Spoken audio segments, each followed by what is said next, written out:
Medea, you're on the line. It's the Daily fucking Swole. Hi, Papa Swolio. This is Medea. Thank you for taking my question. Hey there. Two questions pertaining to barbell back squat. The first one is it important to break parallel on barbell back squats? And the second one is I'm having trouble increasing the weight past 95 pounds on my barbell back squat. I can squat ass to grass with the barbell, but when I add weight, I can only get to parallel, and then I'm not been able to go past 95 pounds. I get stuck at the bottom. If I try to go for like 100, 105, something like that. So my goals are I'm trying to build a booty and get stronger, and I definitely want to one day be able to squat 200 pounds, but I can't get past squatting 95 pounds. Thank you so much. All right, so we got some weakness in parts of your kinetic chain. Some of the things that are very important to focus on, kind of what I was talking about before with activating your hip flexors. That's very important. Squats, honestly, to build a booty, a lot of people think that squats build a great booty. Squats should be focused more on quads. The Tom Platz method is really what I'm much a bigger fan of. So but aside from that, in terms of should you squat below parallel, there's going to be some varying opinions on it. I think, of course, squatting below parallel as your knees are traveling forward is totally fine, so long as you have the spinal alignment and the range of motion to do so.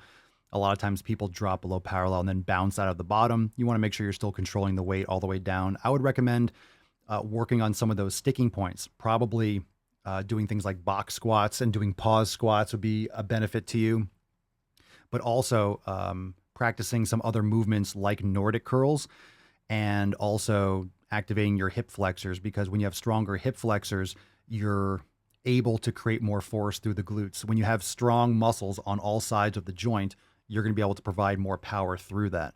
So there are always some little hacks and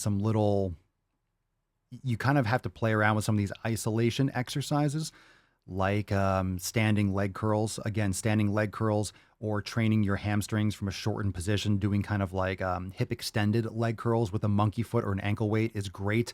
And a lot of times can unlock those weak points. So you've probably heard the term, maybe not, that you're only as strong as a chain is only as strong as the weakest link. So a lot of times people will say you don't need to do isolation exercises, compound is king. And that might be true. But if you have a weak point in terms of an isolation or an isolated muscle group or a weakness in a certain range of motion, that's going to compromise the ability of you to produce force through an integrated movement like a compound movement, like a squat. So I would personally have to see what's going on, but box squats can be great. You'll be able to overload a little bit more on the eccentric. You can also start isolating and doing some Bulgarian split squats. That might be able to unlock some things there for you. But I would say focus more on activating some of these other muscle groups. Also doing soleus work, with like bent knee, soleus calf raises with that knee slightly bent against a wall. The soleus muscle is very important for getting out of the bottom position of a squat, and a lot of people underlook that. And of course, that's going to have to do with your anterior tibialis activation, your range of motion at your ankle. So ass to grass is fine if your spine is aligned and you're not getting your back rounding at the bottom. So it's hard to tell you just from a question what you look like from that profile in terms of your squat. But those are some little piece of advice that I would give. You also might want to, depending on what you're wearing, what footwear, you can elevate your heels. You can start targeting different areas of your quads or your glutes. Whether you're doing a high bar squat or a low bar back squat, I personally prefer high bar back squat. I think it's much better on the back and you'll get a lot more quad activation. But if you want to build a booty, things like Nordic curls are great. Things like rounded back hyperextensions with your feet slightly out to the side is great for building your glutes. Of course, hip thrusts, kettlebell swings, all these things are very good for building the glutes. And I personally don't think that squats are ideal for building a booty. A lot of people talk about it like it is, but it's really not a glute dominant exercise if you're trying to really build an ass. I would focus more on barbell or banded hip thrusts, kettlebell swings, the hyperextension of the rounded back, squeezing your butt. Things like that are much more effective in my experience to build the glutes rather than squats themselves.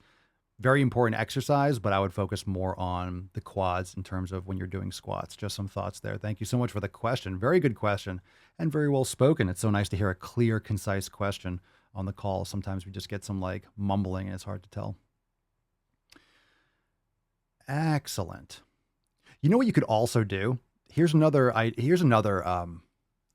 thought. And these are just different ideas and things I've done in the past.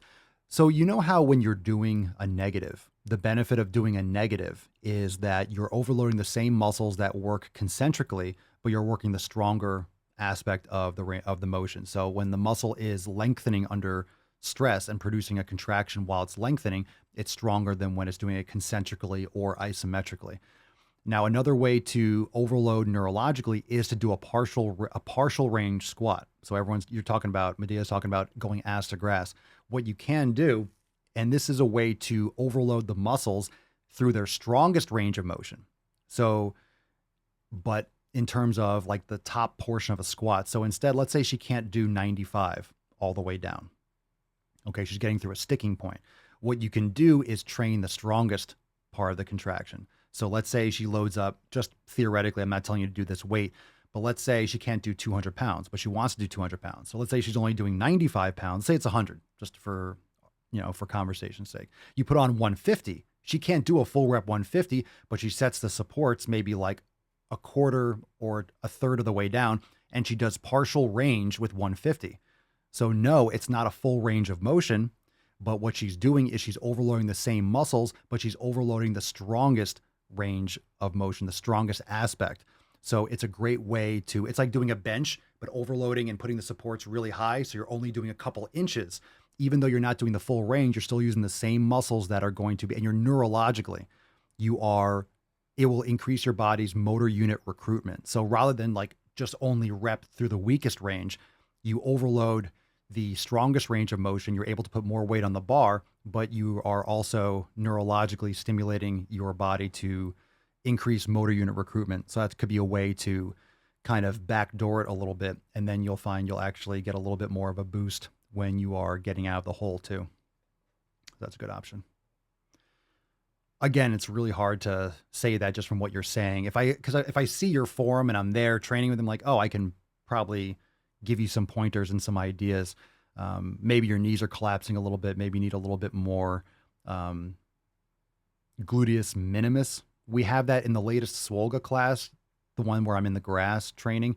The hip rotation, that exercise is great for activating the gluteus minimus, which is an internal rotator of the hip. So a lot of times you might be lengthening or stretching certain muscles, but they're not activated. They're not strong. So you need to make all these weaker points stronger, and then it's going to bring up everything. There's always a weak point. There's always a like a disconnect. And you can usually find that with manual muscle testing. You'll be like strong, strong, strong, and then an expert will like put your leg in one position, then you resist it and you're barely producing any force. It's because you're weak through a part of the muscle that's shortened. So when you strengthen that muscle contraction in that shortened position, you're going to bring up the entire strength and output of the muscle. It's just neuromuscular coordination. And just by doing standard compound lifts, we sometimes miss that. And it's natural to be able to do a squat. You don't really have to do isolation exercise all the time. But because we're sitting down a lot, because we're not in the woods moving like this normally, and we're doing, a squat is a very specific movement with a barbell. It's not something that we normally do in nature. We don't just put a bar with even weights on the side and just go down and up. This is a way for us to do really controlled movements and make them repetitive and consistent. But remember, not every movement is for everyone. And it's not necessarily something that we have evolved to do. A squat, yes, but not necessarily with like 200 or 300 pounds, in that form with lifting shoes in a gym environment with a barbell, maybe with a tree trunk, but it's not like you're doing 20 reps. You're carrying it to your camp. There's a function for that kind of stuff. So anyway, just some different ideas.